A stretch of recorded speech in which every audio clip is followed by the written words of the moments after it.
এজন্য প্রিয় দেশবাসী, এই সকল পরিস্থিতি সামনে রেখে ইসলামী আন্দোলন ইসলাম, উম্মাহ এবং রাজনীতির বৃহৎ স্বার্থ চিন্তা করে ইসলামী আন্দোলন দেখেছে এখানে থাকার কোনো মানে নেই, ইসলামী আন্দোলন সরে এসেছে। আমাদের কর্মী যারা আছেন তাদেরকে আমি অনুরোধ করব, আহ্বান করব, আসেন ইনশাআল্লাহ আমরা যে আদর্শের উপর আছি সে আদর্শ নিয়ে আমরা রাজনীতিতে এগিয়ে যাব। আমাদের আমিরের সিদ্ধান্তের উপর আমরা চূড়ান্ত আনুগত্য প্রদর্শন করে আমরা যে যেখানে আছি সেখান থেকে আমরা ইসলামী আন্দোলনের যে নির্বাচনী ইশতেহার আসছে সেই ইশতেহার নিয়ে আমরা মানুষের ঘরে ঘরে পৌঁছে যাব। আসসালামু আলাইকুম ওয়া রাহমাতুল্লাহ। 2024-এর বিপ্লবের পর ইসলামী আন্দোলনের মুহতারাম আমির পীর সাহেব চরমোনাই চেয়েছিলেন বাংলাদেশের প্রত্যেক মানহাজের লোকজন, বিশেষ করে ইসলামপন্থী যারা আছে, যার যার আকীদা বিশ্বাস আপন জায়গায় রেখে নির্বাচনকালীন একটা সমঝোতা, যাতে ইসলামী ভোটগুলো সব এক বাক্সে আসে। এটার পক্ষে পীর সাহেব চরমোনাই অনেক পরিশ্রম করেছেন, সারা দেশে সফর করেছেন। এটা পুরোপুরি হাইপ উঠেছিল বাংলাদেশে ইসলামপন্থার পক্ষে। প্রশ্ন হলো, কেন ইসলামী আন্দোলন বাংলাদেশ সমঝোতা থেকে সরে এসেছে, একক নির্বাচনের সিদ্ধান্ত নিয়েছে?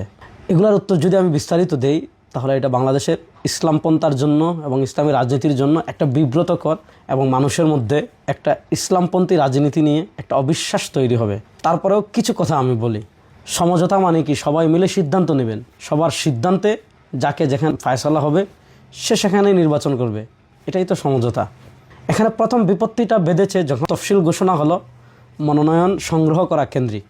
দেখা যাচ্ছে জামাতে ইসলামী প্রথমে কাউকে না জানিয়ে কয়েকজন ফরম তুলল, সিরাজগঞ্জে তুলেছে, আরও পাবনায় তুলেছে, আরও কিছু জায়গায় তুলেছে। ওই দিনে পীর সাহেব চরমোনাই আব্দুল্লাহ মোহাম্মদ তাহের স্যারকে দেখতে গিয়েছেন, তিনি অসুস্থ ছিলেন। তাকে যখন বললেন যে ভাই এগুলা কি, বলছে এটা আমাদের সেন্ট্রালি সিদ্ধান্ত না, একজন আবেগে করে ফেলেছে, আমরা সম্মিলিতভাবে সিদ্ধান্ত নেওয়ার পরই মনোনয়ন তোলা হবে। কিন্তু দেখা গেল পরের দিন ব্যাপক হারে জামাতে ইসলামের এরা কী করলো, মনোনয়ন তুললো। এমনকি তাদের পেজেও তারা বলল যে এতজন কি করেছে, মনোনয়ন ফর্ম তুলে ফেলেছে, 200 কতজন সম্ভবত। তখন ইসলামী আন্দোলনও সারা দেশে নির্দেশনা দিয়েছে যে আপনারা আপনাদের মনোনয়ন, আমাদের প্রার্থীরাও ব্যাপক হারে কী করেছে, মনোনয়ন তুলেছে। মনোনয়ন যখন তোলা হয়েছে তো স্বাভাবিকভাবেই এর পরবর্তী ধাপ হলো যে তুলে ফেলেছে সবাই, যাকে সিলেক্ট করা হবে সে সবাইকে নিয়ে মনোনয়ন জমা দেওয়া হবে। এখন সিলেক্ট করতে হলে তো লিয়াজু কমিটির মিটিং লাগবে, সিদ্ধান্ত নিতে হবে। এই লিয়াজু কমিটির মিটিং নানা কারণে আজ না কাল, কাল না পরশু, পরশু না তরশু, এইভাবে পিছানো হয়েছে। তো দেখা যাচ্ছে পিছাতে একটা বৈঠক হয়, এই বৈঠকে একটা সিদ্ধান্ত হয়, পরের বৈঠকে দেখা যায় আগের সিদ্ধান্তকে আবার খণ্ডন করা হয়, আবার সিদ্ধান্ত, এইভাবেই চলেছে। মধ্যভাগে সবচেয়ে দুঃখজনক যে ঘটনাটা ঘটেছে সেটা হলো, আপনি 8 দলের সমঝোতায় আছেন, এখানে যদি অন্য কাউকে যুক্ত করতে হয় তাহলে আপনাকে সবাইকে নিয়েই করতে হবে, সিদ্ধান্তটা সবাই মিলে নিতে হবে। এনসিপিকে নেবেন, সবাই মিলে সিদ্ধান্ত নেন, কিন্তু দেখা যাচ্ছে এখানে একক সিদ্ধান্তে এনসিপিকে আপনার এখানে যুক্ত করা হয়েছে। এখানে আমরা যখন বলেছি তখন ওনারা বলেন যে বিএনপি তার শরিক দলের সাথে কি এত পরামর্শ করে। তো প্রশ্ন হলো, জামাত কি বিএনপি? আর ইসলামী আন্দোলন কি বিএনপির অন্যান্য শরিক দলের মতো, বা আট দলের সাথে যে দলগুলো রয়েছে সেগুলো কি বিএনপির অন্যান্য শরিক দলের মতো, যেগুলো নাম সর্বস্ব সংগঠন, তৃণমূলে কাজ নেই, এরকম তো না।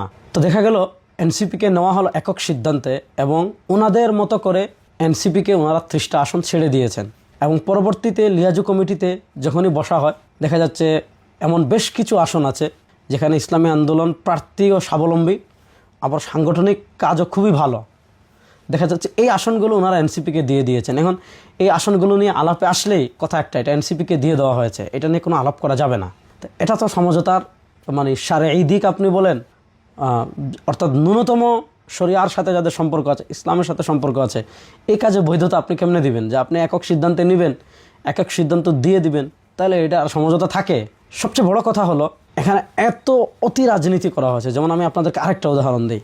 পীর সাহেব চরমোনাই জামাতের শীর্ষ নেতৃবৃন্দের সাথে বসেছেন, যখন 8 দলীয় বিভাগীয় সমাবেশগুলো শেষ হলো, তফসিল ঘোষণা হলো, তো পীর সাহেব চরমোনাইকে ওনারা বলেছেন যে আপনারা তো জরিপ করেছেন, আপনাদের কোন কোন আসনে কাজ ভালো আছে, কোন কোন আসনে কাজ খারাপ আছে, এগুলার তালিকা আপনারা আমাদের কাছে দেন। সেটা আমরা পাঠিয়েছি। আমি পীর সাহেব হুজুরকে তখন বলেছিলাম যে এটা দেওয়ার দরকার নাই। হুজুর বলেছেন না, আমরা ওয়াদা দিয়ে আসছি, অবশ্যই দিতে হবে, ওয়াদার দাম অনেক বড়, দেওয়া হয়েছে। তো আমরা এই যে দিয়েছি, এটা কিন্তু আসন চাওয়া না, এটা ওনারা চেয়েছেন জরিপটার জন্য দেওয়া হয়েছে। কিন্তু আমরা দেওয়ার পরে আমার দেশে নিউজ হলো যে জামাতের কাছে ইসলামী আন্দোলন এতটা আসন চেয়েছে। প্রশ্ন হলো, আমরা যে জরিপটা দিলাম এটা আসন চাওয়া না, আপনারা চেয়েছেন যে আমাদের জরিপটা দেখতে, এই জন্য দেওয়া হয়েছে। তো প্রশ্ন হলো, এটা আমার দেশের কাছে যায় কেমনে? আর আমার দেশ কিভাবে নিউজ করে যায় এতটা আসন জামাতের কাছে ইসলামী আন্দোলন চেয়েছে? এই পলিটিক্সটা শুধু ইসলামী আন্দোলনের সাথেই করা হয় নাই। দেখা যাচ্ছে বাংলাদেশ খেলাফত মজলিস, নিজামে ইসলাম পার্টি, সবাই থেকে বলা হয়েছে যে আপনারা কোন কোন আসনে কাজ ভালো, এই তালিকাটা দেন। সবাই দিয়েছে, তারপর সম্মিলিতভাবে নিউজ করা হয়েছে যে জামাতের কাছে 273-75টা আসন চায় শরিকরা। অর্থাৎ এই হাইপটা মিডিয়াতে এইভাবে তৈরি করা হয়েছে। তো এরপরে যখন এনসিপিকে নেওয়া হলো, তো এনসিপিকে নেওয়ার পর আমরা দেখলাম একটা অবিশ্বাস্য পরিবর্তন।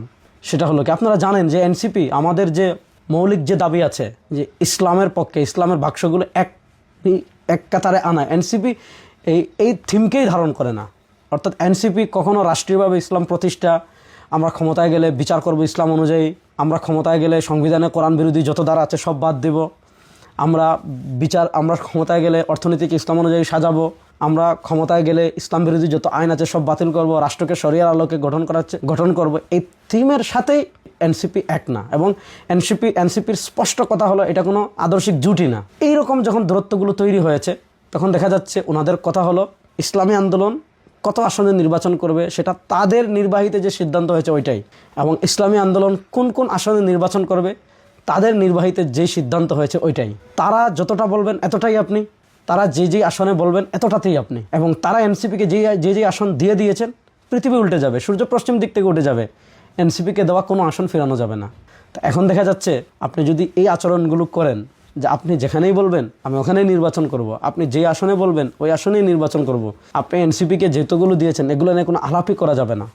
এবং আরেকটা কথা বলি, আরেকটা তথ্য দেয় আমাদের, পিশাব চরমোনাই ওনাদেরকে জিজ্ঞাসা করলেন যে আপনারা আমরা কত আসনে নির্বাচন করব, কি এগুলো সব জানতে চাচ্ছেন, আপনারা কত আসনে নির্বাচন করবেন। ওনারা বলেছেন এটা সিক্রেট, বলা যাবে না। তারপর পিশাব চরমোনাই যখন একটু রাগান্বিত হয়েছেন যে আমাদের সমঝোতা, আপনারা কত আসনে নির্বাচন করবেন না এটা জানতে পারবো না, এটা কোন ধরনের কথা, তখন ওনারা বলেছেন আমাদের 172টা আসন আছে, এই 172টা আসন নিয়ে কোনো কথা বলা যাবে না, যদি কিন্তু তবে ছাড়া এই 172টা ওনারাই বাকিগুলোতে আপনারা কি করবেন, সমঝোতা করবেন। এই হলো সমঝোতার হালাত।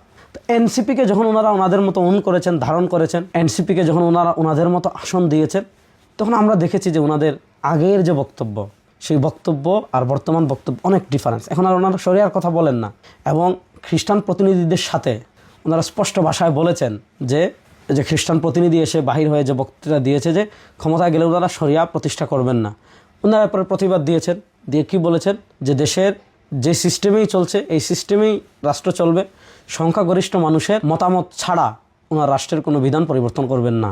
এই সংখ্যাগরিষ্ঠ মানুষের মতামত নিয়ে রাষ্ট্রের আইন পরিবর্তন করতে হবে, এই কথাকে কোরআন সুন্নাহ সমর্থন করে। সংখ্যাগরিষ্ঠ মানুষ ইসলামী দণ্ডবিধি চায় না।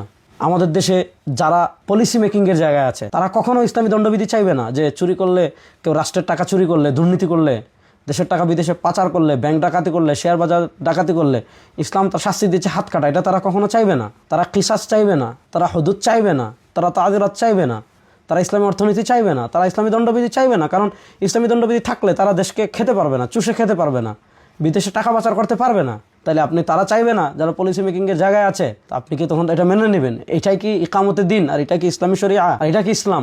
এই সকল বিষয়কে সামনে রেখে ইসলামী আন্দোলন বাংলাদেশ সিদ্ধান্ত নিয়েছে যে আপনি যা বলবেন তাই আমাদের মানতে হবে, আপনি যেখানে নির্বাচনের কথা বলবেন সেখানেই আমাদের নির্বাচন করতে হবে, আপনি যতটা আসনে বলবেন ততটা আসনেই আমাদের নির্বাচন করতে হবে, আপনি যাই বলবেন তাই আমাদেরকে মানতে হবে। অসকল মোড়লগুলি ইসলামী আন্দোলন অতীতেও মানেনি, অসকল নিজে যা মন চায় অতি রাজনীতি আপনি আপনার মতো করেন, কিন্তু ইসলামী আন্দোলন এই অতি পলিটিক্সে নেই, অতীতেও করেনি, এখনও করে না, সামনেও করবে না। এই জন্য দেশবাসীর কাছে আমি এই কথাগুলো এজন্য বললাম যে অনেকে মনে করছেন যে ইসলামী আন্দোলন বাংলাদেশ অনেক ক্ষতিগ্রস্ত হয়ে যাবে। ইসলামী আন্দোলন বাংলাদেশ ক্ষতিগ্রস্ত হবে নাকি লাভবান হবে সেটা আমরাও জানি, কিন্তু এখানে পরিস্থিতিটা এমনভাবে তৈরি করা হয়েছে যে আপনি তাদের সব মেনে, যেখানে বলবে সেখানে, যাকে বলবে তাকে, তাদের সব মেনে আপনাকে কি করতে হবে, সমঝোতায় যেতে হবে। ওই সমঝোতায় পৃথিবীর সবাই গেলেও ইসলামী আন্দোলন যাবে না। এটা যারা ইসলামী আন্দোলন রাজনীতি জানেন, দেখেছেন, এটা বুঝবেন। আরেকটা কথা বলে আমি শেষ করি, আমাদের মুফতি ফয়জুল করিম হাফিজাল্লাহ, যাকে আমরা শাইখে চরমোনাই হিসাবে সারা বাংলাদেশের মানুষ চিনি, তাকে, তার চিন্তা, তার চেতনা, এবং আমরা সকলেই জানি যখন এই অতি পলিটিক্সগুলো করা হয়েছে, মুফতি ফয়জুল করিম হাফিজাল্লাহ তখন বরিশাল থেকে এসেছেন যে কোনোভাবেই এই সমঝোতাটা থাকুক। তখন তিনি আব্দুল্লাহ মোহাম্মদ তাহের স্যারের বাসায় গিয়েছেন, গিয়ে বলেছেন ভাই যেভাবেই হোক আপনারা এই এনসিপি নিয়ে অতি রাজনীতি করে, এনসিপি নিয়ে অতি চালাকি করে দয়া করে আমাদের এই সমঝোতাটা ভাঙবেন না, কোনোভাবে যাতে আমাদের সমঝোতাটা নষ্ট না হয়। তিনি 1 to 1 তাকে গিয়ে বলে আসতেন। কিন্তু ওনাদের কথা হলো ইসলামের স্বার্থ সব বিসর্জন ইসলামী আন্দোলন দিবে, উম্মার স্বার্থে সব ত্যাগ ইসলামী আন্দোলনই করবে, উম্মার স্বার্থে সব কোরবানি ইসলামী আন্দোলন করবে, সমঝোতা রক্ষার্থে সব কিছু ইসলামী আন্দোলন করবে। কিন্তু ওনারা যা বলেছেন, যে সিদ্ধান্ত নিয়েছেন, যা করবেন, এটা থেকে 1 ইঞ্চিও সরবেন না। এজন্য প্রিয় দেশবাসী, এই সকল পরিস্থিতি সামনে রেখে ইসলামী আন্দোলন ইসলাম, উম্মাহ এবং রাজনীতির বৃহৎ স্বার্থ চিন্তা করে ইসলামী আন্দোলন দেখেছে এখানে থাকার কোনো মানে নেই, ইসলামী আন্দোলন সরে এসেছে। আমাদের কর্মী যারা আছেন তাদেরকে আমি অনুরোধ করব, আহ্বান করব, আসেন ইনশাআল্লাহ আমরা যে আদর্শের উপর আছি সে আদর্শ নিয়ে আমরা রাজনীতিতে এগিয়ে যাব। আমাদের আমিরের সিদ্ধান্তের উপর আমরা চূড়ান্ত আনুগত্য প্রদর্শন করে আমরা যে যেখানে আছি সেখান থেকে আমরা ইসলামী আন্দোলনের যে নির্বাচনী ইশতেহার আসছে সেই ইশতেহার নিয়ে আমরা মানুষের ঘরে ঘরে পৌঁছে যাব। আমি সবসময় বলি, আমরা যেই নিয়তে নামাজ পড়ি, যেই নিয়তে রোজা রাখি, যেই নিয়তে হজ করি, যেই নিয়তে জাকাত দেই, যেই নিয়তে তাহাজ্জুদ পড়ি, ওই নিয়তেই আমরা ইসলামী আন্দোলন করি। সুতরাং ইসলামী আন্দোলনের রাজনীতিতে অতি ধূর্ততা, অতি চালাকি, অতি পলিটিক্স এগুলো ইসলামী আন্দোলনের রাজনীতিতে নেই। আমরা যেভাবেই চলছি সেভাবেই এগিয়ে যাব ইনশাআল্লাহ।